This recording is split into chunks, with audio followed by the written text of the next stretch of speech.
This your boy here from Africa. All right. This is one of the, how you call this? Questions that I get all the time on Instagram, right? I'm in Raleigh anyway, Raleigh, North Carolina. And I'm actually going to my international truck dealer. I need to do my oil change and I'm going to get an oil filter. For some reason, I find myself in downtown Raleigh. Yeah.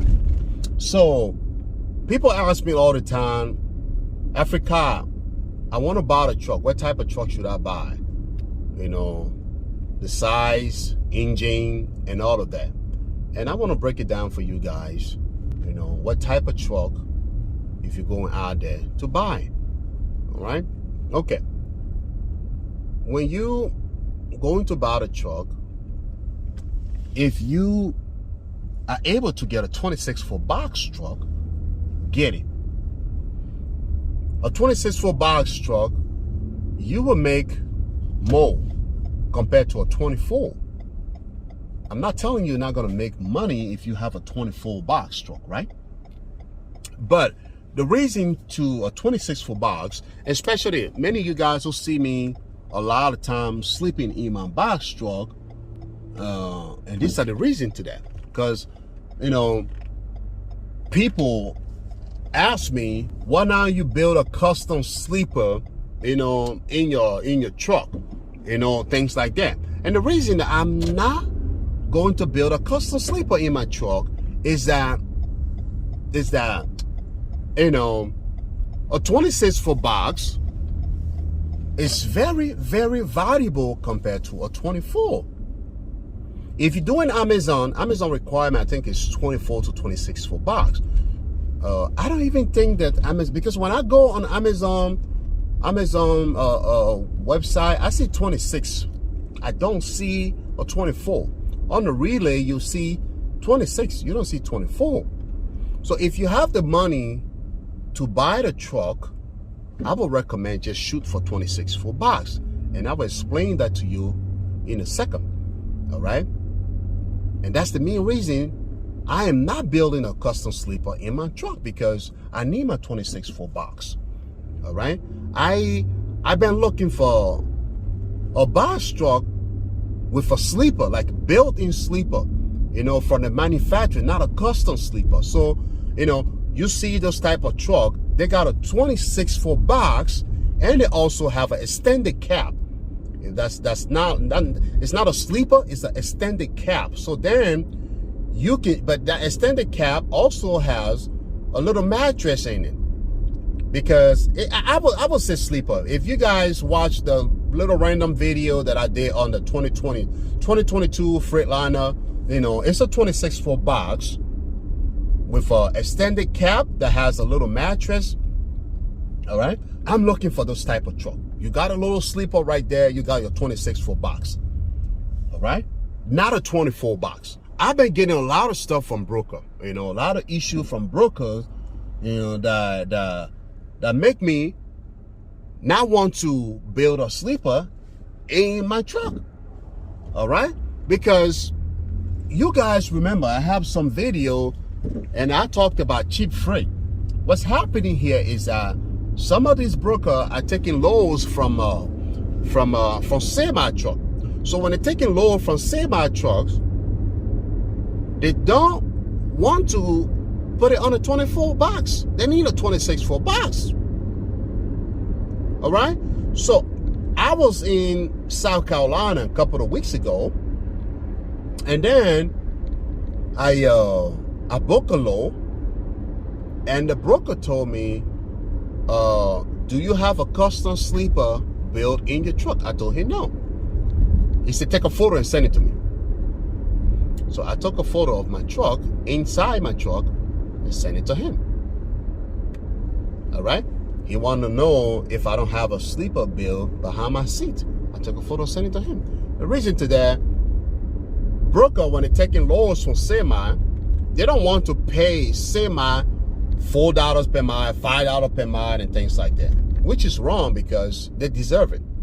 So they want to be able to give it to a box truck and pay the box truck $2.50 per mile or something. Y'all know me. Big season, I'm not going below $2 per mile. So they want to be able to give you that type of load, so they be able to cash in more. Because a lot of time, many of the shipper, they go for semi. They go for semi, right? They don't go for box truck. Broker are the one who look for box truck because they want to cash in more money. Many of the shipper, they go for semi. So some of the semi could go get a load at 8,000 pounds. But the broker would charge the shipper the price of semi. But then they call you the box truck to give it to you. But I'm not mad about it. But I'm telling you, if you're going out there to buy the truck, if you are able to buy the 26-foot box truck, go ahead and take the 26-foot box truck. Because a 24, you will make money because sometimes you could pick up some load, it's just one pallet or two pallets or three pallets. Especially for those of y'all who doing Amazon. All right? So I'm telling y'all now, that's the way to go. Get the 26-foot box because a lot of brokers love 26-foot box compared to 24. When it comes to what type of engine that you guys need to look for, I will recommend, because I have the Cummins and Allison transmission, the Cummins engine and Allison transmission. I don't have any problem with that. I'm not saying you're not going to get a problem with that, but they are more reliable because many of the of the trucking manufacturing are going towards the Cummins engine and the Allison transmission. These guys might be close. Yeah, I forgot that today. Yeah, they're close. They're close for the holiday. Yeah.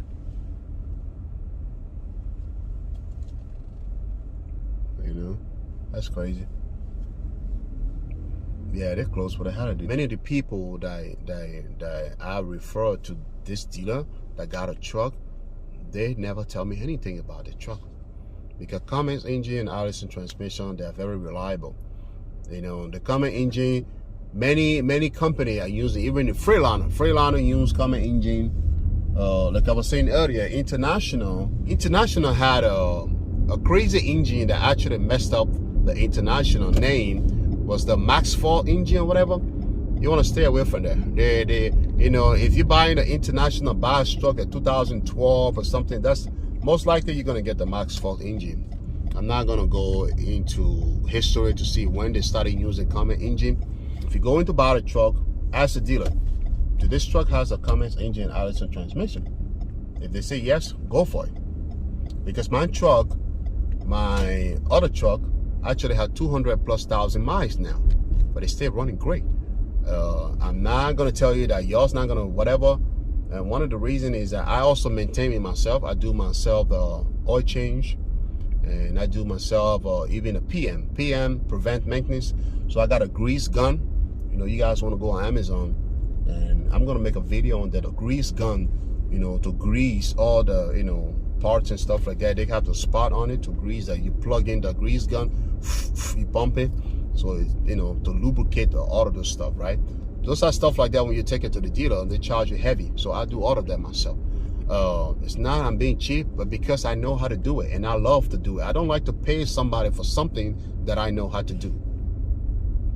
All right. I have a video saying when is the best time to get a truck, right? And I told you guys that this company, they're gonna start receiving their trucks from November, December. And then starting January, they're going to start releasing the old trucks, right? Penske, Ryder, and other Enterprise, and other different company, they get the, they get the, how you call that?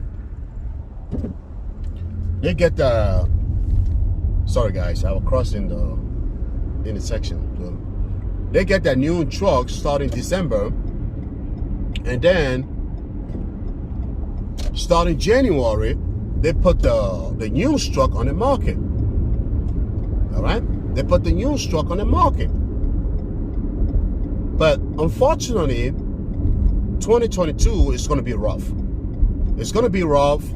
And the reason I'm saying that is that Penske and Ryder are not going to receive the amount of units that they order from this truck manufacturer. Let's say, for example, if Penske order 20,000 or 30,000 units from the trucking manufacturer, due to the supply demand, due to the fact that many people don't want to work, and out of there, there's no parts. So these manufacturers are not getting all the parts and material that they need to produce the truck and be able to deliver the 20,000 to 30,000 units that Penske order. So Penske might not end up receiving all the 20 or 30,000 or whatever the amount that they order from the trucking manufacturer. They're not going to receive it there because of what is going on right now. Now, instead of releasing many of the old trucks, they're going to hold on to these old trucks for a little longer. If they release the old trucks, they need to replace them with a new one. But unfortunately, the manufacturer cannot deliver all the new trucks due to what is going on right now. So 2022 trucks going to be even way more expensive than what's going on right now. All right?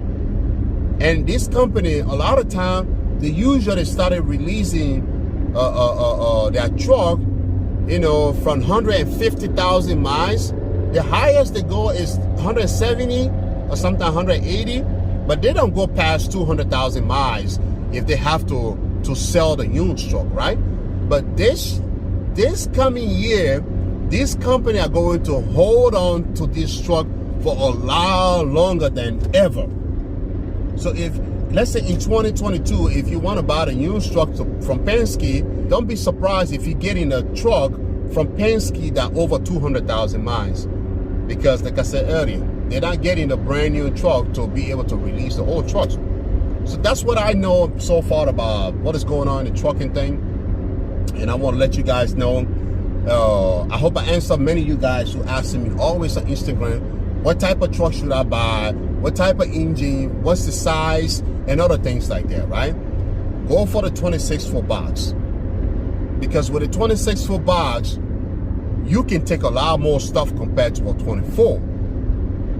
I know many of you guys want to be comfortable over the road. You got a 26-foot box, and then you go build a custom sleeper in it. Now you got 24 left. And then you go pick up a load that will fit on a 26-foot, but unfortunately, it cannot fit on your 24. And then the broker have to send you back. You're losing money.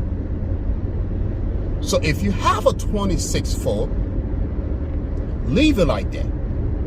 I'll tell you this, man. This broker sent me to go pick up that load in South Carolina. He asked me to take a photo. I took a photo of my truck. I sent it over to him, right? So it was okay. I went out there to pick up the load. Unfortunately, 8 oversized pallets cannot fit in my truck. But my truck actually take, like, I think 14 regular, which is normal size pallet. I'm not going to give you the number for that, but, 14 normal size pallets, my truck take that. But if my truck cannot take 8 pallets, it means that they are oversized. So the forklift driver used the extended fork. You see that extended fork just to be able to lift this type of pallet. So he put the 6, and when he brought the remaining, it couldn't fit. And the shipper got mad. I said, hey, it's not my fault. He said, no, it's not your fault. It's the broker sending the wrong truck. I got paid $100. The good thing is we're only like 30 some miles away from the how you call that? From mine. I deadhead 30 some miles. Let's say 35 miles deadhead. So I got paid $100 for my trouble. So broker are trying to take loads from semi truck and send a bus truck to see if it's gonna fit. If it doesn't fit, then they give it to the semi, because he sent me out there. All right, he sent me out there Even though he knew that load was supposed to go on a semi. But remember I said earlier, they try to use the box truck. Instead of paying semi $5 per mile, then they're gonna pay the box truck $2.50 a mile. So they save themselves extra $2.50 a mile. But he sent me out there to try. The broker don't mind paying an extra $100 for my trouble. No. That's not gonna scratch the broker because he's making thousands of dollars over that load anyway. So it's not gonna cost him anything to give you extra $100 for your trouble. So he apologized to, that's between them. But what I know is that he's gonna tell he's gonna tell the shipper a different story because broker never want to be wrong. Even though the shipper knows that he's the one who sent me out there, but he would tell the shipper a different story because they don't want to be wrong. But that's not my problem. Like I said, they are taking loads from semi-truck, giving it to box truck. So if you're going out there to buy the truck, make sure you get yourself a 26 for box trucks. And this is not just something that happened in once. No. It happened all the time. It wasn't the first time. It wasn't the second time. And another thing I want to tell you, the main important thing I want to tell you is that if you're going out there to buy the truck, make sure you get a truck at least 13.6 clearance. The 13.6 box, one of my truck is 13.6 and the other truck that I drive is 12.7, which I hate it because I love the truck, but I hate the fact that it's 12.7. The 12.7, they got a 91 opening. The door is 91. So if you open the door, it's 91 entering. So the 13.6, they got a 95 opening. So then if a broker is taking some type of load from the semi trucks, you'll be able to take it because some of this load, the height could be like 95 or 94. So if you have the type of truck that I have, the reason I love driving my old trucks due to the air ride suspension and a lot of cool stuff. I love that. I wish all my trucks, and from now on, all my trucks got to be an air ride suspension. If you have an air ride suspension, you're able to transport a lot of sensitive loads because there are some loads that the broker will also request air ride suspension. Like you're transporting glass or something. So the air ride suspension, the broker love those type of, trucks. So you'll be able to transport sensitive load. All right. So you also want to have a 95 opening. If you have a CDL and you only want to do box truck, if you're going out there to buy the brand new trucks, I would recommend get the truck that at least more than 26,000 pounds. All right. So you'll be able to install the box that have a swing door. All right, a swing door box truck. I've seen that a lot of time. I was in Florida picking up from the convention center. This guy has a truck next to me. I think it was a Freightliner box truck, 26-foot, but he had the swing door. So the swing door, most likely, they're close to 101 opening, 101 box. So it means that they take the same height as a semi. So anything that don't fit on a semi would definitely fit there, for sure. And I will give you the reason to that. I don't make videos on every single of my trip. I drove one day to go to Binghamton, New York. It was a $4,000 load. This broker did not say anything about what is the clearance or what is the opening of your truck or anything like that, right? He kept quiet, guys. He sent me out there. He sent me out there. I was so mad. I lost a day and I went to sleep. All right? I drove almost 3 hours to go pick up that load because that load was paying so good. I got there. Unfortunately, if I still have the photo of that load, because I took a photo and sent it to the broker because he was like, the shipper even tried to lay down the load or something because, like I said earlier, right? They're taking loads for semi. So they want to be able to force that on the box truck. So he asked me, take a photo of the load and send it to me. I sent it over to him. He said, do you think the shipper can even lay the load flat or something? But that's not my questions. You should ask the shipper that type of questions.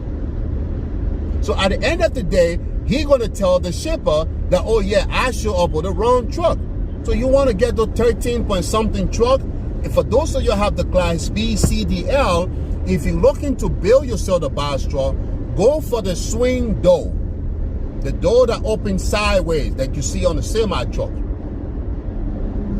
All right? That's what many brokers are doing now. They're taking loads from semi and putting on a box truck. And sometimes they're not going to tell you what size is your truck or whatever. They will send you there.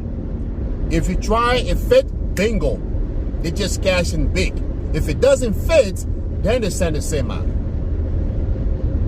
I'm telling you, I'm going to post a photo on the screen so you guys see it. That load, I think it was like 95 height. So with a 13 point something truck, I was going to be able to take it. Or someone that have, like the guy in Florida I talked about earlier, that type of guy, he would be able to take it. He got a swing door.